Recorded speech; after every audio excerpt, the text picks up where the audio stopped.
see Gaffney and Morton of Australia nearest the camera.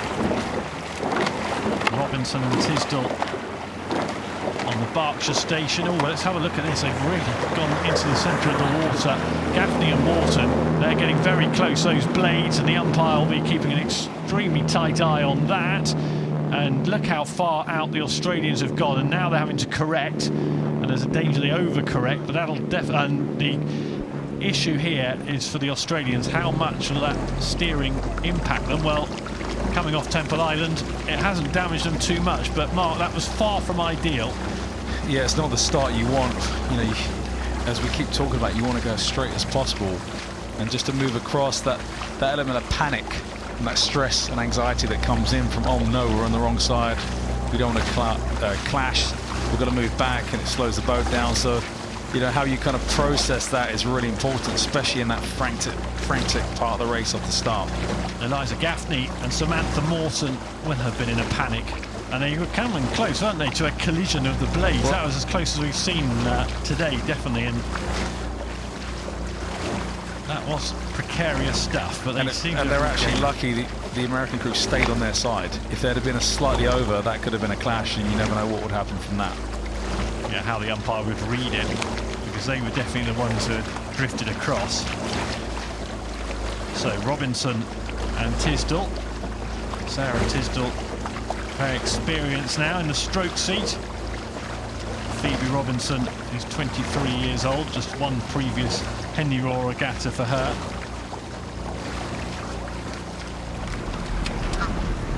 And they are setting the pace, Gaffney and Morton.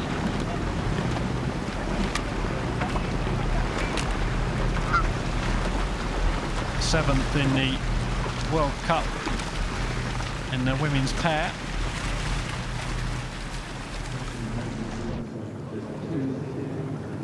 So they know what they're all about, the big Australian team that's over ahead of the Olympic Games. Lots of Australian company for them. Oh, it was quite nice. I saw that they announced the Olympic rowing team while they were in training camp in Varese. Did you see that recently? So that was quite cool, because obviously their base in Europe is in Italy, where they train, you know, when they obviously have that long trip over, and they stay in Europe for a period of time. And this pair are part of Project LA, Project Los Angeles. Half an eye on 2028 already. They're part of the development squad, so you might see Gaffney and Morton lining up over 1,500 metres in Los Angeles. And I do love that the national teams have started doing that, because it wasn't something they used to talk about, was projects for the next Olympics, but all the, I'd say the big teams have started really thinking about, okay, what's our future talent, being really clear about they're the next kind of cohort that we're preparing for the next kind of Olympic cycle. And they are still going for it here. Robinson and Tisdall, far from giving up. Bit of work to do. Try and close down the lead that Gaffney and Morton have forged early in this race. And it's always unset, especially, you know, in a pair where you're moving to different sides, if you want to call it that. You know, with the crew in front, and the kind of wash that's created from that can be quite unstable.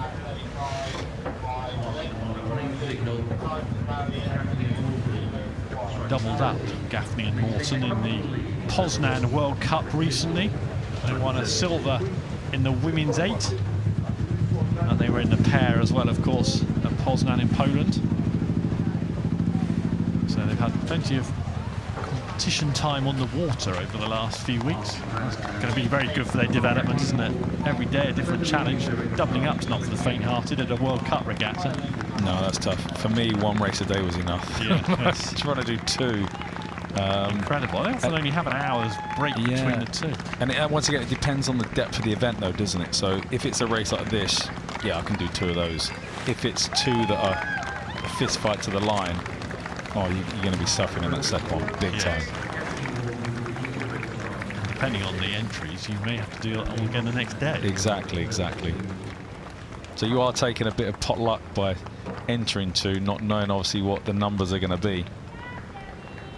Yeah, once you get the schedule, you might have a better idea of how possible it is. But they're definitely in good race form, Gaffney and Morton.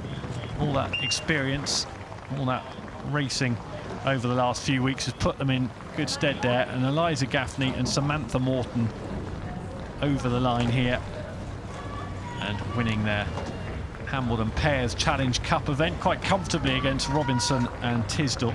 One thing they will look at is that steering off the start. I'm sure they'll start working on that, because that is going to be really important as they progress through, is that they don't want to be doing that as they get into the kind of deeper rounds. Yeah, that definitely wasn't the A-game plan there, was it? Something to work on, but get through safely to the next round of the Hambleden Pairs Challenge Cup.